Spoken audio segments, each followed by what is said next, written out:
अखिलेश नगर निकाय चुनाव का बिगुल बज चुका है। सभी प्रत्याशी मैदान में उतर आए हैं, जनसंपर्क कर रहे हैं, जनता से बात कर रहे हैं, संवाद कर रहे हैं। हमारे साथ महिला प्रत्याशी यहाँ पर हैं।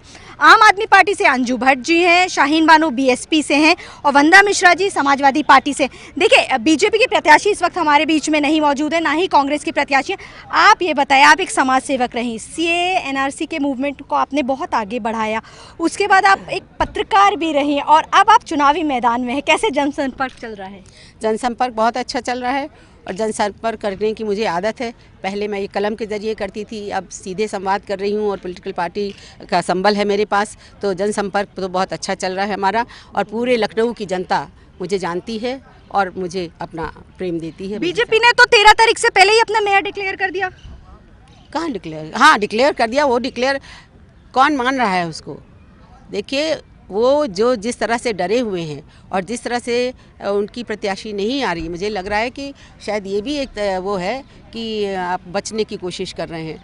और जिस तरह से चीफ मिनिस्टर उनकी मदद को आगे आ रहे हैं और जिस तरह से वो अपनी पूरी सरकार को कह रहे हैं कि हमारी डबल टिकट सरकार की पूरी ताकत हम झोंक देंगे इसमें, उससे साफ जाहिर है कि वो अपनी स्थिति के प्रति आश्वस्त नहीं है। वो उनको पूरी आशंका है कि इस बार उनके हाथ से ये सीट निकल रही है। शाहीन जी, ये बताइए, कहाँ हैं मायावती जी? कहीं चुनावी मैदान में नहीं दिख रही हैं। प्रत्याशियों का कम से कम थोड़ा मनोबल तो बढ़ाएं, चुनाव प्रचार में थोड़ा तो आए।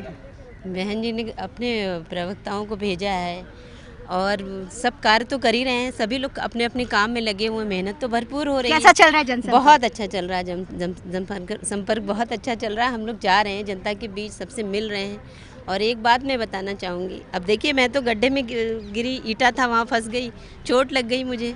अब किसी साहब ने, मैं नाम नहीं लूँगी, उन्होंने यहाँ बैठ के कहा आप तो फला पार्टी को ये इल्ज़ाम दे देती कि जो है उन्होंने मेरे ऊपर हमला करवाया है।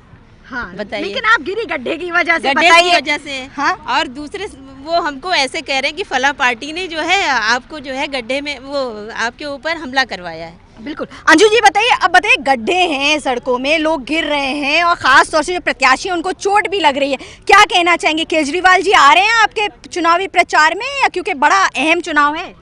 मैं तो ये नहीं समझ पा रही हूँ, ये सवाल स्टार प्रचारक का उठ क्यों रहा है। अगर आम जनता की बात है और आम जनता तक पहुँचना है तो मैं भी ऋतिक रोशन को बुला लेती हूँ, प्रचार करा लेती हूँ। ऋतिक रोशन और केजरीवाल में बहुत फर्क है। देखिए, केजरीवाल जी आपके मुख्यमंत्री हैं, जी, है ना? केजरीवाल जी के आने से अगर जनता वोट करने लगेगी या अगर हमारे योगी जी के आने से जनता वोट करने लगेगी तो समीकरण बहुत कुछ बदल सकता है। मनोबल तो बढ़ता ही है। देखिए वंदना जी, आप एक पत्रकार भी रही, समाज सेवक भी रही। देखिए, अखिलेश यादव जी जैसे योगी जी प्रचार में हैं।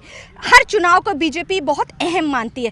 अखिलेश जी चुनाव मैदान में अभी तक नहीं आए हैं क्योंकि 2 तारीख को, देखिए 4 तारीख को मतदान होना है। ऐसे में आपको लगता है वो कब आ रहे हैं जनता के बीच? नहीं, वो हमेशा से सपोर्ट कर रहे हैं। उन्होंने जो मेरा चुनाव किया है, ये भी सीधी सी बात है कि वो एक किस तरह से, मतलब उन्होंने मुझे सपोर्ट किया और मुझे मेरा चयन किया, तो किस तरह के वो कैंडिडेट देना चाहते हैं, क्योंकि वो एक साफ़ सुथरी छवि वाला, एक पढ़ा लिखा, एक थोड़ा सा सामाजिक कार्य करने वाला पत्रकार, तो साहित्य से में भी जिसकी रुचि, ऐसा उन्होंने लखनऊ शहर के चरित्र को देखते हुए, लखनऊ शहर की साझा संस्कृति के चरित्र को देखते हुए, लखनऊ की अदबी संस्कृति को देखते हुए उन्होंने इस तरह का कैंडिडेट चुना है और वो खुद इसमें पूरी रुचि ले रहे हैं। अभी उन्होंने एक प्रेस कॉन्फ्रेंस की थी जिसमें मैं भी थी और उन्होंने उस समय नगर निकाय के बारे में पूरी बात की थी और उन्होंने स्मार्ट सिटी के पूरे जो ये झूठ है उसका भंडाफोड़ किया था। अगर आप मेयर बन जाती हैं तो आप क्या करेंगी? क्योंकि देखिए, इससे पहले महिला मेयर रही हैं। महिला होने के साथ साथ जो महिलाएं हैं उनको बहुत ज़्यादा भरोसा रहता है कि महिला ही हमारी एक प्रतिनिधित्व कर रही है। मैं महिलाओं के लिए तो ख़ास तौर पे आपसे बताऊं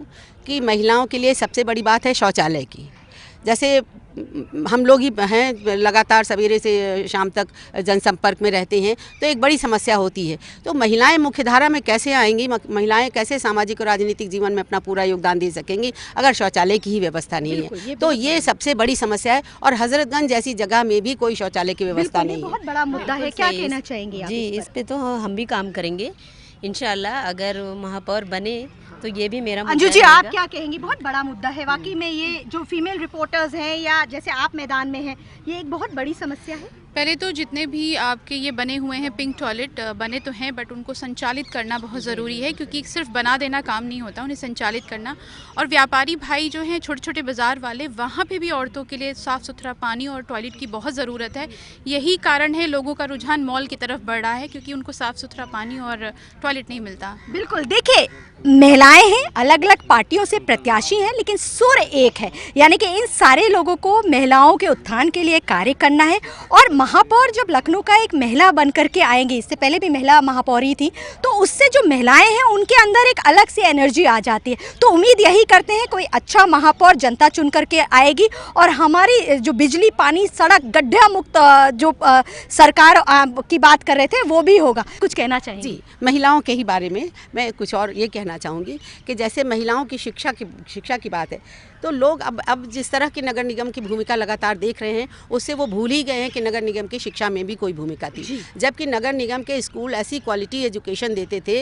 अमीनाबाद इंटर कॉलेज उनका था, कश्मीरी मोहल्ला में जो डिग्री कॉलेज है वो उनका है, और एक बहुत अच्छा स्कूल म्यूनिसिपल नर्सरी स्कूल है जिसमें IAS लोग, मतलब एक IAS दंपति को मैं जानती हूँ जिसमें पत्नी भी IAS है और पति भी IAS था, और उसने, मेरा बेटा भी उस समय वहाँ पढ़ता था, उन्होंने भी अपनी बेटी को उस स्कूल में पढ़ाया था, और वो म्यूनिसिपलिटी का स्कूल था। नहीं, जस्ट लेट मी फिनिश। तो एक तो स्कूल बच्चों के लिए, बालिकाओं के लिए स्कूल, प्राइमरी स्कूल जहाँ कम फीस हो और क्वालिटी एजुकेशन हो वो। और दूसरी बात है स्वास्थ्य, क्योंकि महिलाएं अपने स्वास्थ्य की बात ज़्यादा कहती नहीं, घर में छोटी मोटी बीमारी तो हमें कोई बीमारी नहीं है कह करके वो टाल देती हैं। अगर मोहल्ला में एक क्लिनिक होगी, एक वार्ड में क्लिनिक होगी और अच्छा डॉक्टर होगा, उस तरह दवाएँ होंगी, तो वो अपनी जाके अपनी प्राथमिक चिकित्सा वहाँ करा सकेंगी। तो ये कुछ चीज़ें, बच्चों का स्कूल, बच्चियों का और महिलाओं के और सबके लिए क्लिनिक, ये मेरे लिए खास। और फुटपाथ का अतिक्रमण एक और महिलाओं का इशू है।